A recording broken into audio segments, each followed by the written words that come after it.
તો રાજ્યકક્ષાના મંત્રી સોમનાથ મહાદેવના દર્શને પહોંચ્યા. પ્રવીણભાઈ માળીએ સર્કિટ હાઉસમાં આગેવાનો સાથે મુલાકાત કરી.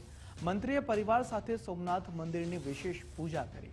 પ્રવીણભાઈ માળીએ સોમનાથનો ઇતિહાસ અને તેના વિશે પણ વાત કરી છે અને પૂજા અર્ચના કરી દર્શનનો લાભ લીધો છે પરિવાર સાથે.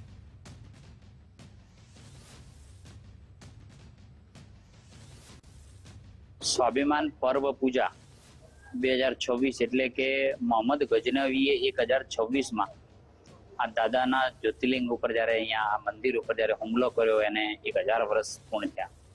સનાતન સંસ્કૃતિ ઉપર જે વાર કરેલો છે તેમ છતાંય સંસ્કૃતિ ડગી નથી અને એ નિમિત્તે દેશના યશસ્વી વડાપ્રધાનશ્રીએ સાંસ્કૃતિક વિકાસ અને વારસો આ તમામનું સમન્વય કરી અને જે પ્રકારે કામગીરી કરી છે તે પ્રમાણે સ્વાભિમાન પર્વ પૂજાની શરૂઆત માન્ય દેશના યશસ્વી વડાપ્રધાન શ્રી મોદી સાહેબે કરેલી છે.